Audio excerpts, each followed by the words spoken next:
नमस्कार दोस्तों, आप देख रहे हैं पुरुषोत्तम गंधर्व चैनल और मैं पुरुषोत्तम गंधर्व। सैया कितने लोग पूछते हैं आपने दो घड़ी पहनी भाई साहब, दो घड़ी। अरे उनका सारा खेल ही घड़ी दो घड़ी का है।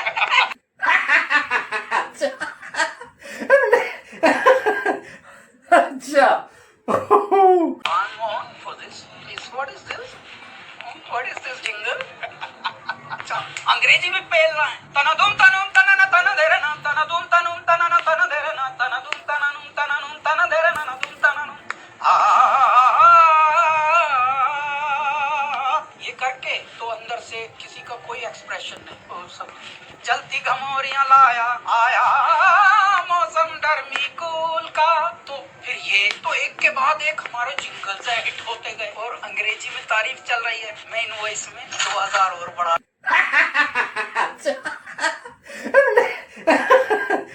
अच्छा सैया कितने लोग पूछते हैं आपने दो घड़ी पहनी भाई साहब, दो घड़ी। अरे उनका सारा खेल ही घड़ी दो घड़ी का है।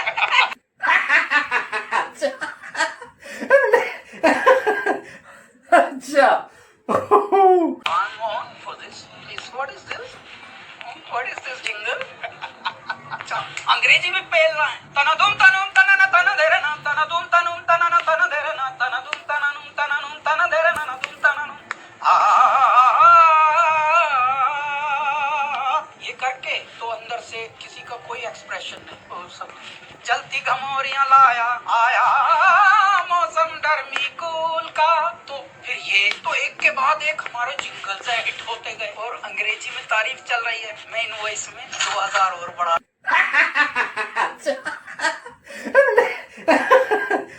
अच्छा Like Udit Narayan, Sonu Nigam, and this and that, they also charge 10,000 only. हाँ, उतना ही दे देना।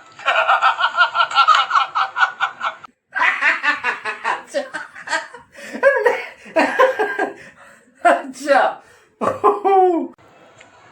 योगी जी तो एक्चुअली हमको बहुत कॉम्प्लीमेंट मिलता है कि अगर आप बाल घुटवा लें अपना तो आप भाई लगते हैं उनके।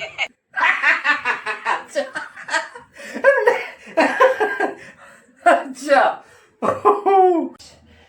प्रणाम आपको। इस तरह से एक मूर्ति होती है परमात्मा की।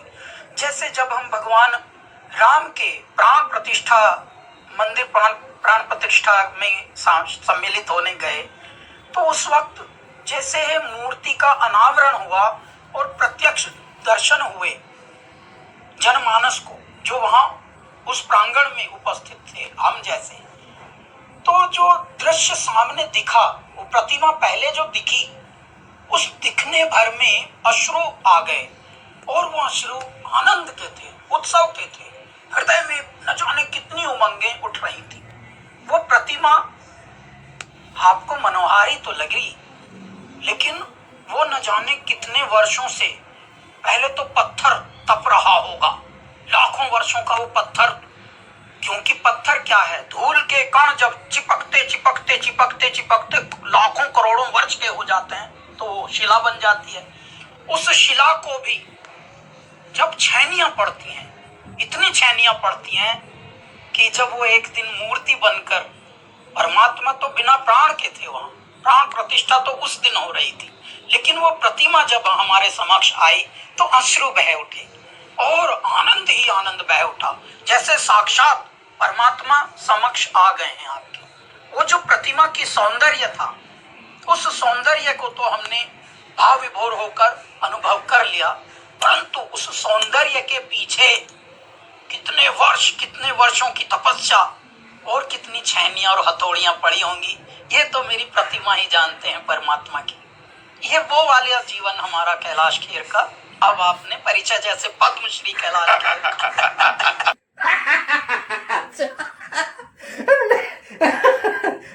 अच्छा इसलिए भारत का अमीर आदमी भी ज्यादातर गरीब की तरह एक्ट करता है। आप ये मनुष्य की साइकोलॉजी देखिए भारत का। क्यों? क्योंकि भारत ने गुलामी हजारों वर्ष की देख ली है। भारत का कोई भी बड़ा सा बड़ा अमीर, हम तो अमीरों में बहुत रहते हैं, अब तो हम उनको करते हैं, हम उनकी मनोवैज्ञानिक स्थिति देखते हैं, इनकी मनोवृत्ति क्या है। बहुत करोड़ोंपति हैं, अरबोंपति हैं, पता नहीं क्या क्या अपना गुणगान बता भी रहे हैं, अपना स्वयं चालीसा पढ़ते हैं बहुत सारे। हमने यहाँ भी ये किया है, वहाँ भी हमारा एक फार्म हाउस है, वहाँ भी हमारा विला है। अच्छा, लेकिन उनके हृदय में जब उनसे दान देने के लिए कहा जाता है कहीं, तो उसमें भी वो ROI देखता है। भारत बेचारा गुलामी से इतना देख लिया उसने कि संततियों तक उसकी जो बदबू है गुलामी की वो जा नहीं रही। जीवन वहाँ परमात्मा को अलग ही लीला रचनी थी। साहेब, मैं दिल्ली का हूँ, दिल्ली में जन्मा और दिल्ली के ही क्षेत्र में मेरठ, मुजफ्फरनगर, हरिद्वार, ऋषिकेश, इन क्षेत्रों में ही हमारी परवरिश हुई, पालन पोषण हुआ। साहेब, हमारे घर में संतों का आना जाना रहता था। तो बाल्यावस्था में कम आयु 4-5 वर्ष की आयु थी एक बालक की, तो बहुत बड़े एक संत आए हुए थे घर में। उन्होंने कहा मेरे माता पिता को, माँ का नाम चंद्रकांता है, चंद्रकांता, इस बालक को मैं लेके जाता हूँ, इसकी पढ़ाई लिखाई, इसका पालन पोषण मैं करूँगा।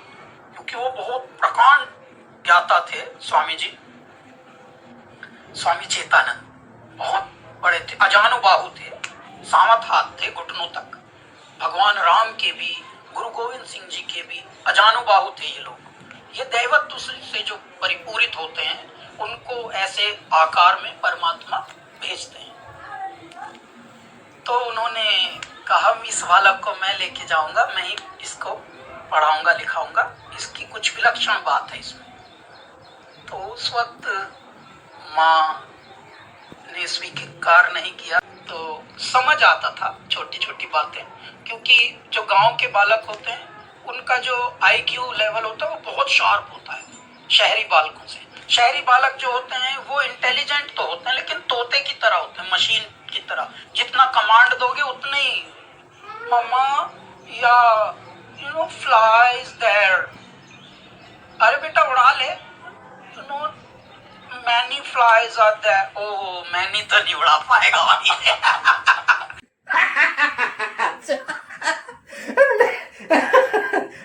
अच्छा वाला हालत शहरों में, गांव में, ये इंटेलिजेंस का फर्क है। क्यों? क्योंकि गांव की जो जिंदगी होती है वो स्वच्छंद होती है, प्रकृति के साथ होती है। प्रकृति के जब साथ होती है तो प्रकृति आपको आत्मसात करके रखती है। इसलिए 4-5 वर्ष का बालक कैलाश खेर ये सब सुन रहा है। जब संत बोल रहे हैं इस बालक को मैं लेके जाऊंगा, मैं ही इसका पालन पोषण कराऊंगा और इसमें कुछ विलक्षण बात है। लेकिन माता पिता को उस वक्त ये बात शायद जची नहीं। उनको लगा कहीं ये बालक सन्यासी ना बन जाए, उनको सन्यासी ना बना दे महाराज जी। तो महाराज जी ने इतने मृदु भाव से, सरल भाव से, विनम्रता से जाते हुए बस एक बात कही कि तुमको ये मेरी बात समझ तो नहीं आई, लेकिन ये बालक तुम्हारे पास रुकेगा भी नहीं और इसको संत ही पालेंगे। जाओ, मैं तुमको आज आशीर्वाद दे के जा रहा हूँ। 12-13 वर्ष की आयु, बस जब से घर छोड़ा है अब तक घर ही छोड़ा है। अब पूरी पृथ्वी हमारा घर है, पूरा अंबर हमारी छत है। हमारे जीने का जो ढंग है बहुत दुनिया से निराला है। अच्छा, दुनिया को बहुत अलग ढंग से देखते हैं, अलग दृष्टि से देखते हैं और इतनी बेबाक दृष्टि से देखते हैं जैसे नदी हर पल हर धारा नदी की बह रही है। जैसे मैं कभी कभी कहता हूं, live every moment, live every moment because every moment is living you. तो इस प्रकार से हमारा जीवन था और बाद में जब हुआ तो महात्माओं ने पाला। तो मैं घर कई कारणों से छोड़ता है। आज भी भारत में ऐसे इस तरह के मानस के बालक अभी भी हैं जिनके अंदर शरीर भले बालक का दिख रहा हो परंतु आत्मा हो सकता है बड़ी और वो अलग संवेदनशीलता से बने हों। उनका दृष्टिकोण बिल्कुल दुनिया से अलग हो, भिन्न हो सकता है वो सब देख पाते हो जो सब नहीं देख पाते। देखिए, आंख सबके पास है, दृष्टि सबके पास होती नहीं। दृष्टि किसी किसी के पास आज भी, वरना देखिए 150 करोड़ हम हैं, लेकिन आज भगवान ने जो भारत को एक प्रधानमंत्री दिया है वो एक है, वन एंड ओनली है, और एक चांद, एक सूरज, एक हिमालय, एक गगन और एक नरेंद्र मोदी। बात ही कुछ निराली है। तो परमात्मा देखिए रचते तो इतनी सारे अंश हैं अपने कि ये लोग भले कुछ ही हैं विशेष से ही तय कर देता है मोदी कि मनुष्य तो बहुत होते हैं जो मनुष्य की तरह ही जी के मर जाते हैं, लेकिन कोई ऐसे भी आए जैसे अवधूत कोई आया और वो जैसे भला करने आया हो कि नहीं मैं संततियों का भला करता हूँ, मैं सिर्फ इस युग का भला ना करूं, मैं अनेक युग तक भलाई का वृक्ष बो दूं, कल्प वृक्ष बो दूं, जिससे मनुष्यत्व ये जाग जाए। जैसा हमने बताया भारत के अमीर भी अभी गरीब हैं, वो डोनेशन भी दबाव में देते हैं, दान भी दबाव में देता है, स्वभाव में नहीं। घर में कैंसर हो जाए फिर आप बोलें दरगाह पे लुटाना भाई इतना देना है, यहाँ पे ये पीपल का पेड़ पे जो धागा बांधा हुआ है यहाँ भी इतना देना है। वो सब अंधे हो जाते हैं अकल से।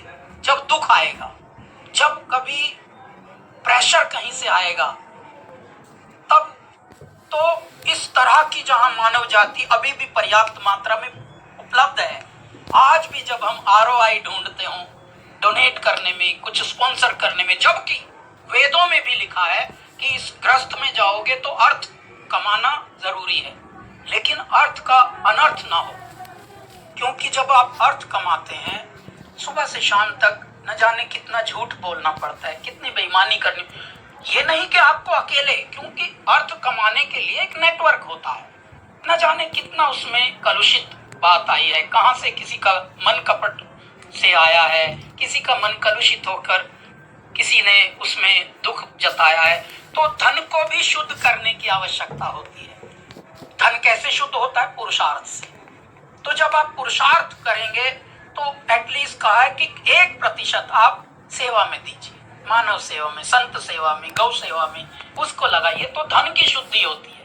धन शुद्ध होगा तो आपके यहाँ कलुषित धन नहीं, जहाँ कलुषित धन नहीं है वहां कोई बीमारी नहीं है। आज भी ऐसे घर हैं जहाँ आनंद ही आनंद बरस रहा, और आज भी ऐसे भी घर हैं जहाँ सब कुछ है, पैसे बहुत हैं, लेकिन बहुत बीमारियां घुसी हैं। मोदी जो हैं वो मनुष्यत्व के ऊपर की उठी हुई दिव्यात्मा है, जिनको देव सत्ता ने ही भेजा कि जाइए अब पृथ्वी पर थोड़ा अति हो गई है, अब आप जाइए।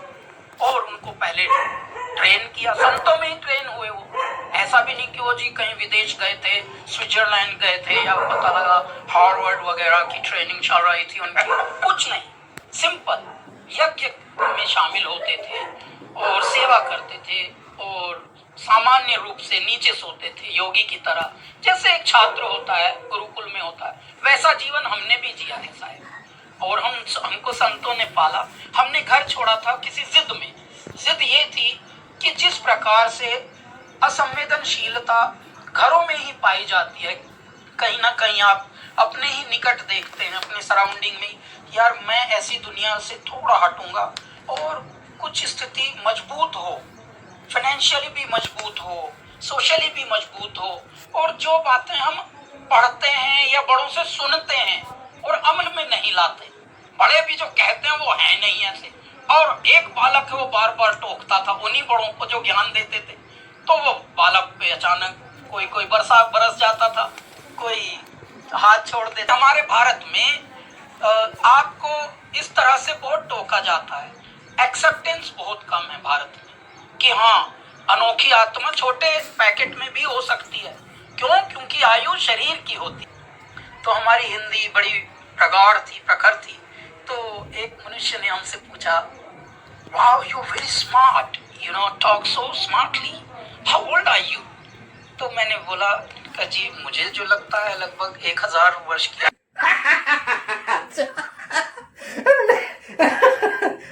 अच्छा।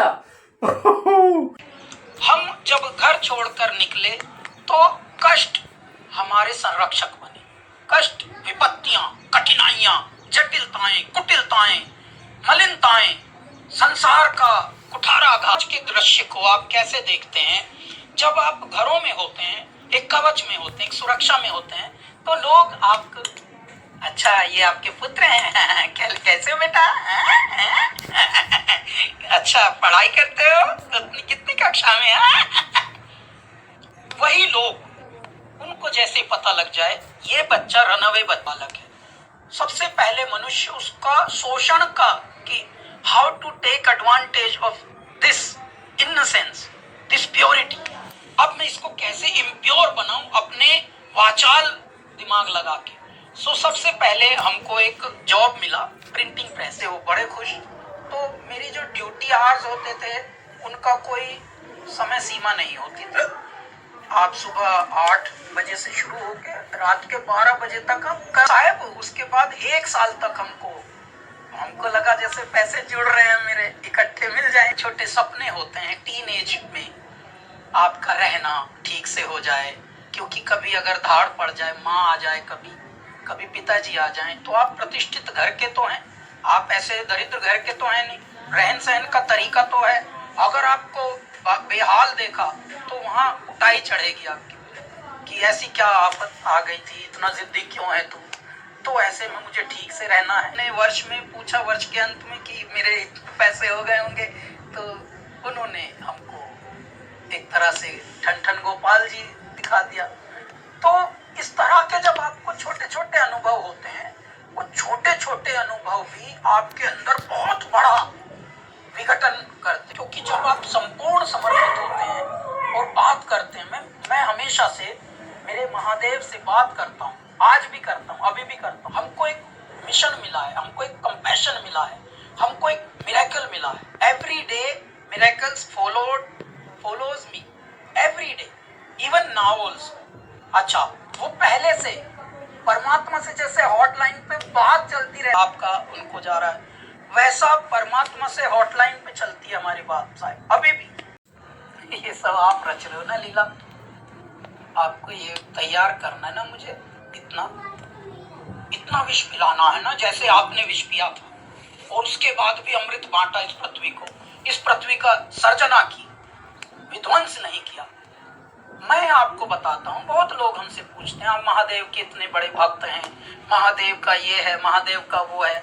आज के यूथ में आप महादेव को किस तरह से प्रेरणा देने के लिए बोलेंगे और किस तरह से यूथ आज का, मैं बताता हूँ। देखिए, महादेव को हमारे फिल्म में भी बहुत गलत तरीके से दिखाया। बिल्कुल जी बिल्कुल। ये सब आप रच रहे हो ना लीला, आपको ये तैयार करना है ना मुझे, इतना विष पिलाना है ना, जैसे आपने विष पिया था और उसके बाद भी अमृत बांटा इस पृथ्वी को, इस पृथ्वी का सर्जना की, विध्वंस नहीं किया। मैं आपको बताता हूँ, बहुत लोग हमसे पूछते हैं आप महादेव के इतने बड़े भक्त हैं, महादेव का ये है, महादेव का वो है।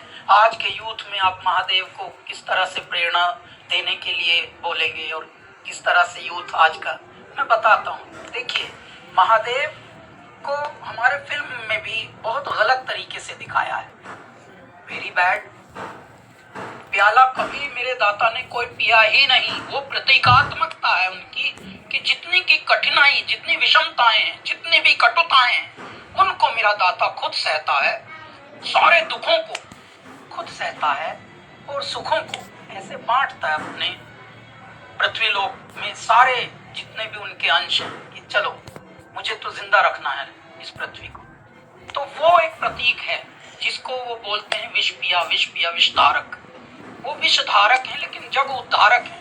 वो कभी भी किसी को ऐसे प्याला तेरे नाम का पिया तो नहीं है। तो वहां पे हम तुम्हें हॉटलाइन पे ऐसे बात करता था, जितने इस तरह के अनुभव हुए, कटु अनुभव, बस वो हम परमात्मा को सौंपते गए, कटुता हम में नहीं आई। वरना छोटी सी बात से बेचैन होकर कितने लोग गालियां देते हैं भगवान को भी।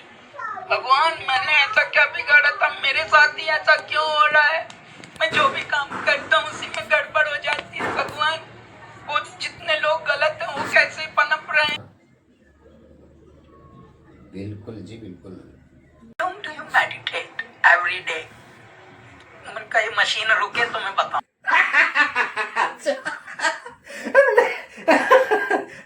अच्छा ऐसा हुआ तो हम तब तब सोना कुंदन बन जाता है। यहाँ बिरला ही कोई दाव लगाता है। तो वैसा जीवन हमको एक समय तक पहले परमात्मा ने दिया हुआ कि इतनी विफलताएं मिली, इतनी असफलताएं हुई कि एक समय ऐसा आया कि मन में बहुत सारे प्रश्न स्वयं के आते थे। भगवान से कभी हम प्रश्न नहीं करते, अभी भी वो हमारी हिम्मत नहीं होती कि हे मेरे दाता।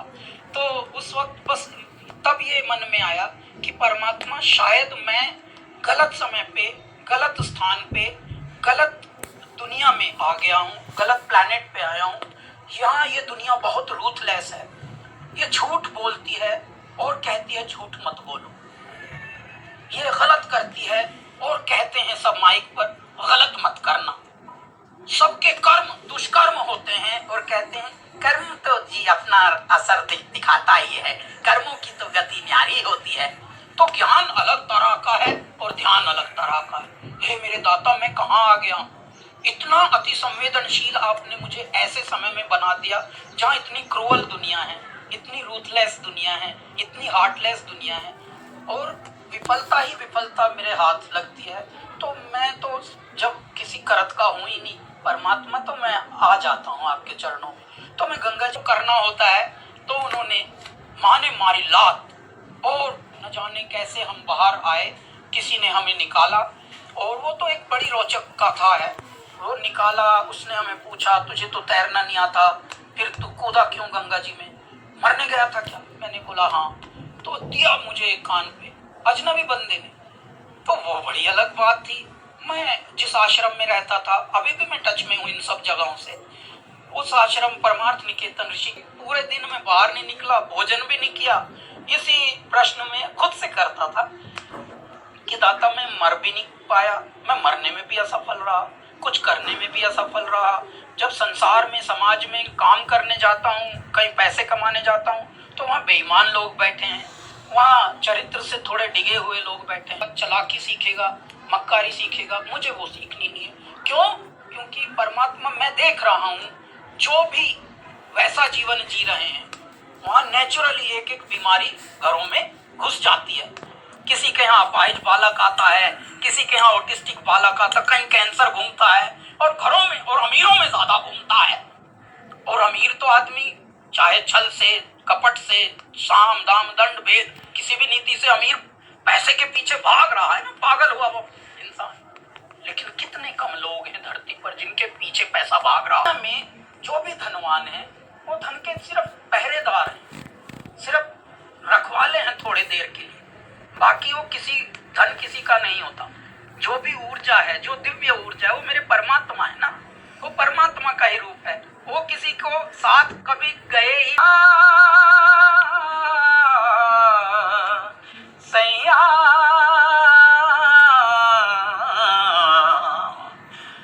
तू जो छू ले प्यार से आराम से मर जाऊं मैं, आजा चंदा बाह में तुझ में गुम हो जाऊं मैं, तेरे नाम में खो जाऊं सैया सैया। ये तब लगा जब हम दुख देखकर, और लगभग 17-18 के होके वहां ऋषिकेश में ही थे और बहुत रगड़े जा चुके थे। कभी कभी मन आपका विचलित होता है, उस वेग तक होता है, उस अंश तक चला जाता है कि जब आप अपने आप को समाप्त करने का ठानते हैं। परंतु that is not the ultimate decision नहीं होना चाहिए, क्योंकि हर अंधकार के बाद उजाला इंतजार करता है। बल्कि मतलब मैं कहता हूं विफलताएं सफलता का प्रथम चरण है। हम तो जीता जागता उदाहरण है साहब। अब हर चीज मेरे दाता अब इतना ज्यादा देते हैं, बस एक चीज है कि अब वक्त नहीं देते। पहले ही बोल दिया, पहले वक्त नहीं था और अब वक्त नहीं।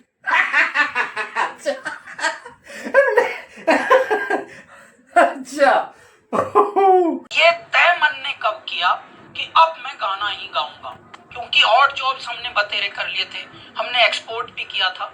एक्सपोर्ट में तो हम इतने माहिर हो गए थे, वो भी दिल्ली में रह के अगर मैं एक्सपोर्ट करूंगा तो यू कैन इमेजिन कि मैं कितना वाचाल हो गया हूँगा। अंडर टेबल कैसे यहाँ उन दिनों प्रैक्टिस चलती थी, और जो मतलब काम कोई ना कर सके वो एक 20-22 साल का लड़का ऐसे करता था, गया हैम्बर्ग। तो ये सब करते हुए, लेकिन अंदर जो बैठे हुए मेरे परमेश्वर थे, मेरे महादेव, आत्मा में जो, जिसको हम अंग्रेजी में इंस्टिंक्ट कहते हैं, उनसे जब मेरी बात होती थी रात को उस आयु में भी, तो मैं बहुत शर्मसार होता था कि पैसे तो कमा रहा है तू थोड़े थोड़े, होशियारी तो तेरी आ रही है, लेकिन क्या तुझे ऐसे जीना है? तू तो बहुत उग्र था, तू तो बहुत रुद्र था, तू तो बहुत ज्यादा ऐसे पारदर्शी होकर जीता है और देखता है संसार को। ये क्या हो गया तुझे? तू तो खुद सबसे ज्यादा मलिन होता जा रहा है। ऐसे कमाएगा पैसा? ऐसा पैसे से तो तू अपंग होएगा, अपाहिज होएगा। देखना कहीं ना कहीं एक्सीडेंट होगा तेरा, तेरे कर्मों में, क्योंकि ये बात आ गई अब तो। साहेब कश्तियां लाख नजदीक साहिल सही, पर खुदा फिर कोई चाल चल जाएगा। जल्दी चाल। मेरा बहुत ही बड़ा एक शिपमेंट था, वो विफल हुआ। तब ये मैंने निर्णय लिया था, जो गंगा जी वाला। तो ये तब की बात है। अब जब मैं वहां गाता था साहब, मैं क्योंकि कर्मकांड सीखने गया, आखिर में लौट के बुद्धू पका हुआ एक शरीर, कर्मकांड ही सीखने गया। तो मेरे जो साथी संगी हैं, जिनको हम क्लासमेट्स कह सकते हैं, कलीग्स कह सकते हैं, वो कोई 12 साल का है, कोई 14 साल का है, कोई 16 साल का है। हम लगभग, अब मुच्छी दाढ़ी पक चुकी है, अब 20-22 के करीब के शायद हो गए हैं। तो बहुत ही अंदर से मन कुंठित सा रहता था, अरे मैं अब क्या सीख रहा हूँ, ये पिताजी वाला काम। बचपन से तो बोलता था मुझे ये नहीं करना, इसमें कुछ पैसे वैसे होते नहीं है, बस थोड़ा खाने को मिलता है, 2-4 लड्डू आते हैं घर में, थोड़ी से ड्राई नट्स आते हैं, गोला आ जाता है, नारियल, और बस ये, और एक तौलिया ले आते हैं पिताजी। माँ के लिए कभी कभी साड़ी आ जाती है, कभी बच्चों का कुछ आ जाता है, बस इससे ज्यादा आज तक कुछ नयापन हमने देखा नहीं। मुझे ये नहीं करना भाई, ये ना करने की जिद में वही करा दिया परमात्मा ने लास्ट में, और मैं बड़े ठंडे मन से एक्सेप्ट कर रहा था कि चलो अभी जो भी है सत्य यही है। मैं शाम को आरती से पहले वहां गाता था, आरती अभी भी होती है, साधु लोग नाचते थे। वो दृश्य बड़ा मनोहारी होता था और बहुत ही भाव विभोर करने वाला होता था, क्योंकि नवंबर दिसंबर में ठंड होती है और वो दुशाले खोल खोल के नाचते थे। तो मैंने वर्लिंग शब्द जो सुना वो तो मुंबई जाके सुना बाद में, लेकिन जब ये दृश्य देखता था तो हृदय तक पहुंचती थी बात। तब मेरे मन में ये ठाना मैंने, यार यदि ये मुझे भी आत्मा को खुश रख रहा है और ये खुशियों का ऐसा एक तरह से इन्फेक्शन बढ़ रहा है और नशा बढ़ रहा है, तो मेरे दाता यदि मैं भी खुश हूँ और खुशियाँ फैल रही हैं, हो सकता है भगवान कल थोड़े बहुत इसी से पैसे भी दे दे। भाई मैं तो अब यही करूँगा। ब्रीफिंग जब दे रहा था नरेश परेश को, तो अगड़ बम और बम लहरी जो गाना है उस पर मैं कैसे दे रहा था कि जैसे मेरे भोलेनाथ पर्वत से बात कर रहे हैं और पर्वत हुंकारे भर रहा है, तो मुझे वो साउंड चाहिए। तो अंग्रेजी बोलने वाले ये नरेश परेश पगला गए कि यार ये या तो क्रैक है बंदा, क्योंकि शुरू की बात आई थी सर, शुरू में ऐसे भी हम बात भी संस्कृत निष्ठ हिंदी में करते थे, फिर बात सिर्फ शब्दों तक नहीं, हम भाव भी इतने गहरे ले जाते थे। आज भी हमारे बोलने का जो कुछ अलग ही अंदाज होता है, उनके शब्द चयन, वाक्य मिलन तो ये बहुत अलग होता है हमारा। और जब मैंने ये बताया कि देखिए अगर पर्वत हुंकारे भर रहे हो तो मुझे वो साउंड चाहिए, तो देखिए आपने ध्यान दिया हो जो अगड़ बम और बम लहरी में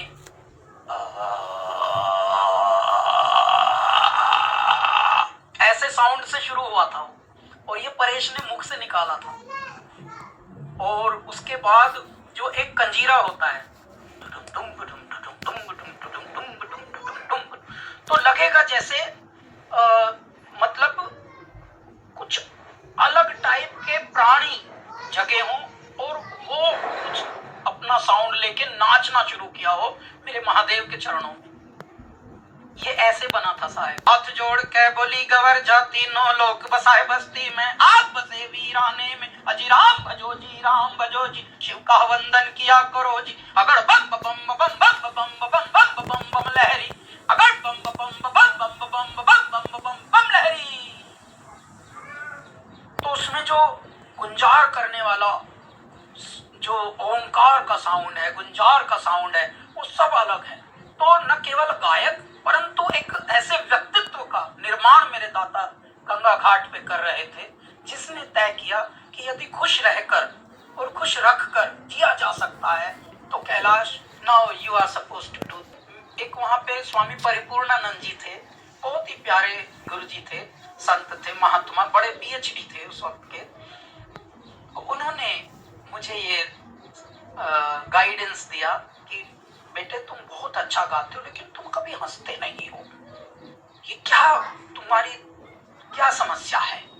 तो मैंने उनसे कुछ विचार किया, उन्होंने मुझे बताया कि ये लो पता, विले पार्ले में संन्यास आश्रम है, यहाँ के महामंडलेश्वर मेरे मित्र हैं, इनसे निवेदन करना मेरे नाम से, और ये तुमको वहाँ रहने को दे देंगे जगह, और वहां पर तुम अपना एल्बम बनाओ, जो भी गाते हो शाम को यहाँ उसका ही एल्बम बनाओ। फिल्मी गाने हमने कभी सुने नहीं थे कि भाई का 3 मंजिल घर है जुहू में समुद्र तट पर, पहले गंगा तट से गए अब समुद्र तट पे हैं, लेकिन टीवी नहीं है घर में आज भी, और जबकि अब तो हम टीवी प्रोड्यूसर हैं, टीवी शो बनाते हैं वो।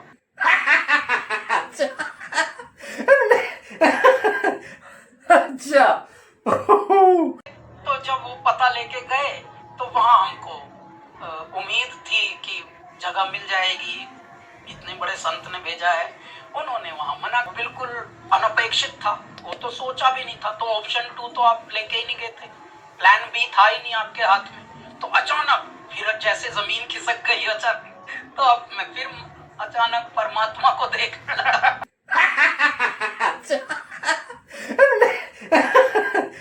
अच्छा। भी आ गया जेब में। अब तो दुनिया बहुत वायरलेस भी होती जा रही है, अभी भी आप खेल खेल रहे हो, बाबा कब तक खेल खेलोगे हमारे साथ। तो ये मोमेंट हुआ। फिर उसके बाद पीजी शब्द हमको पहली बार पता लगा, एक वहीं के छात्र ने हमें पहचाना।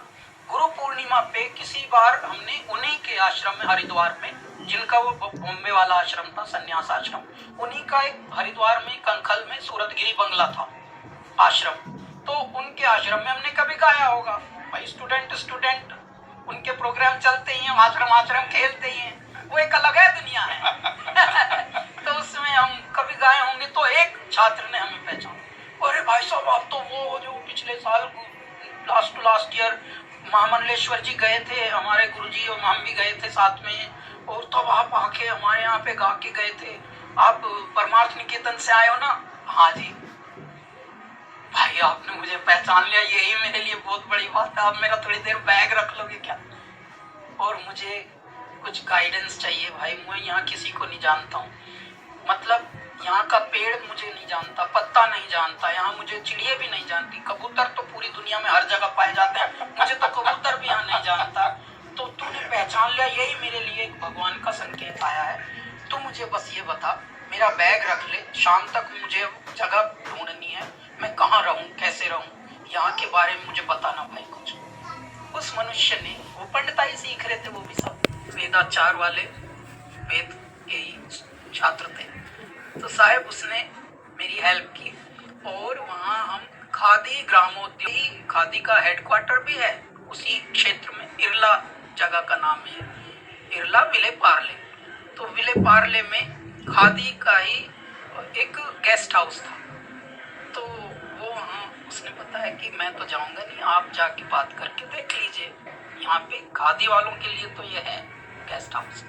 मैं वहाँ गया और मैंने अपनी अब तक की जितनी भी चालाकी सीखी थी और दिल्ली का जो जुगाड़ टेक्नोलॉजी थी वो सब प्रयोग की। जाके उनको बोला जी मुझे पीजी में ठहरना है। मैंने पीजी पूछ लिया था, पीजी किसे कहते हैं?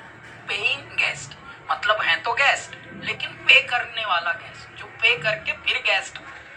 तो बहुत हंसी भी आई, लेकिन शुरू में कोई बात नहीं, फुद्दू बन रहे हैं तो बने भाई, जब फुद्दू ही बन के अगर आगे का रास्ता खुलना है तो।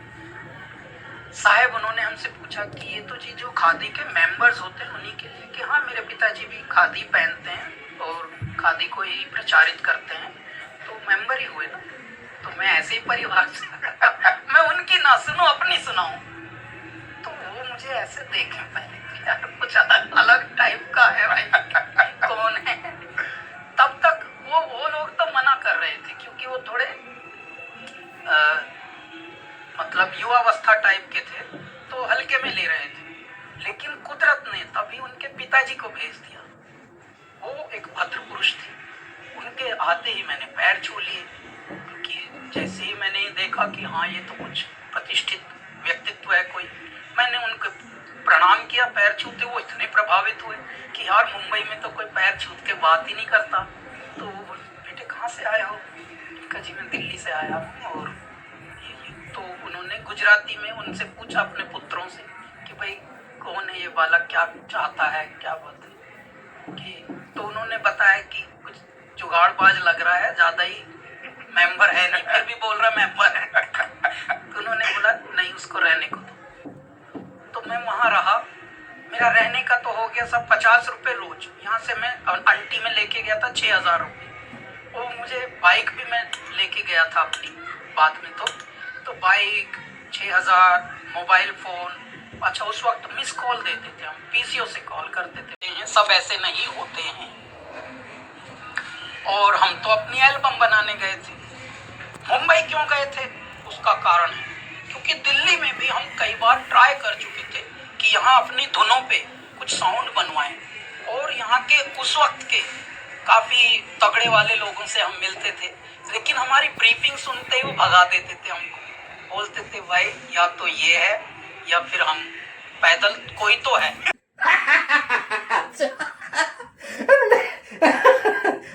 अच्छा बोल देते थे I want be able to do this.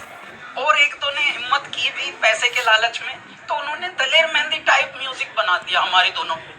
तो उससे तो मैं एकदम बचता था क्योंकि हमको बहुत लोग पूछते थे क्या गाते हो, क्लासिकल गाते हो? नहीं जी। गजल गाते हो? नहीं जी। फिल्मी गाते हो? नहीं जी। भजन गाते हो? बिल्कुल नहीं जी। तो क्या गाते हो? यही तो नहीं पता, परमात्मा को पता है मैं क्या। जब पागलपन से भरे हुए थे, बेबाकी से बेलौक एकदम रहते थे, बेखौफ वाले अंदाज में, तो उस वक्त की बेबाकी को लगता था हमारे अहंकार पे लात मार के भाग रहा है यार, ये सीधा सीधा जवाब ही नहीं दे रहा। कोई भी बात पूछो इससे सीधी सीधी समाज संसार की, हमेशा स्पिरिचुअल में घुसा देता है, बहुत ज्यादा चतुर बनता है। तो उनको लगता है जैसे उनके अहंकार को हम लतिया रहे हैं, जबकि बिल्कुल हमें पता भी नहीं तुम अहंकार से पीड़ित हो क्या, हम तो अपने में हैं, तुम क्यों उससे देख के परेशान हो रहे हैं। वैसा था।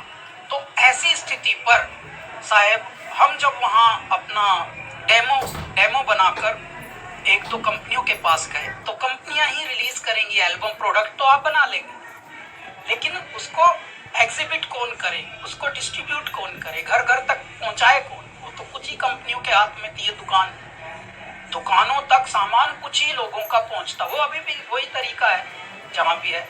ये तो भगवान अब नारायण मेरे नारद बनकर इंटरनेट उपस्थित हो गए हैं धरती पर, जिन्होंने परमात्मा का स्वरूप ऐसे जैसे 3 त्रिलोक नहीं दिखा दिए मेरे दाता ने कि 3 त्रिलोक देखेगा बालक हैं, ले ऐसे दिखाया। इंटरनेट के रूप में मेरे दाता आए हैं, जो बोल रहे हैं तू आत्मनिर्भर हो, तू अपना जो भी तेरा स्वयं का स्वरूप है तू अपने खुद के चैनल से शुरू कर दे, खुद का रेडियो हो जा, तो खुद का चैनल हो जा।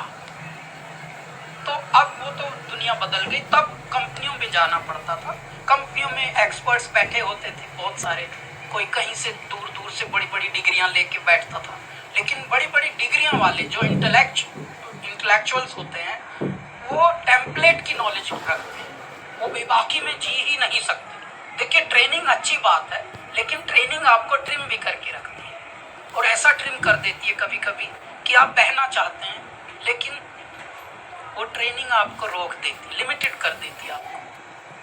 तो वो वाली बात वाले बैठे थे कुछ experts, you know this kind of voice I don't know whether it's going to this, I don't think so it's going to work, it's not a hero kind of voice, it's not a melancholic voice, you know what kind of voice it is actually, who who's the hero can be fit in this voice. That time they used to map and analyze your voice, your thought process with ये कहाँ fit होगा. मतलब आप एक stereotype के beyond knowledge लेकर भी, पढ़ लिख कर भी, MBA होकर भी आप में कुछ स्वयं का उपज थी ही नहीं. तो मैं तब हैरान होता था कि परमात्मा ये कुछ अलग टाइप का चैलेंजेस हैं यहाँ. तो अब यहाँ आए भी, पक के आए. तब मैं 29 का हो गया था, पता आपको. अब मैं 50 का हूँ भाई ऑलरेडी. तब मैं 29 का हो गया था. यानी करियर का जो हमारे शुरुआत थी, हम 30 के होके, तो जिसको हम कहेंगे ना स्ट्रगलर होके गए, या मान लीजिए बिगिनिंग शुरू हुई, तो हमारा सब कुछ अलग है इतिहास. मतलब हम अपने कवच को बोलते हैं, पिंजड़े को. तब 30 के करीब का पिंजड़ा हो चुका था. 1-2 तिनके सफेद होने लगे थे. तेरी दीवानी के वक्त 3-4 तिनके आ गए थे श्वेत रंग में. तो ये तब की बात है. मतलब आप एक स्टीरियोटाइप के बियॉन्ड नॉलेज लेकर भी, पढ़ लिख कर भी, MBA होकर भी आप में कुछ स्वयं का उपज थी ही नहीं. तो मैं तब हैरान होता था कि परमात्मा ये कुछ अलग टाइप का चैलेंजेस हैं यहाँ. तो अब यहाँ आए भी, पक के आए. तब मैं 29 का हो गया था, पता आपको. अब मैं 50 का हूँ भाई ऑलरेडी. तब मैं 29 का हो गया था. यानी करियर का जो हमारे शुरुआत थी, हम 30 के होके, तो जिसको हम कहेंगे ना स्ट्रगलर होके गए, या मान लीजिए बिगिनिंग शुरू हुई, तो हमारा सब कुछ अलग है इतिहास. मतलब हम अपने कवच को बोलते हैं, पिंजड़े को. तब 30 के करीब का पिंजड़ा हो चुका था. 1-2 तिनके सफेद होने लगे थे. तेरी दीवानी के वक्त 3-4 तिनके आ गए थे श्वेत रंग में. तो ये तब की बात है. कहीं जाते थे डेमो लेके, और कहीं उम्मीद थी कि अभी अगले महीने फिर बुलाया है. एक दो ने क्लियर बता दिया, मना कर दिया. 1-2 टांग के रखते थे. अच्छा, टांगा टांगी भी बहुत होती है जब आपका अटकना होता है कुछ चीजों को. तो ऐसे अटकाते हैं दाता कि उसमें होल्ड या एवरीथिंग इज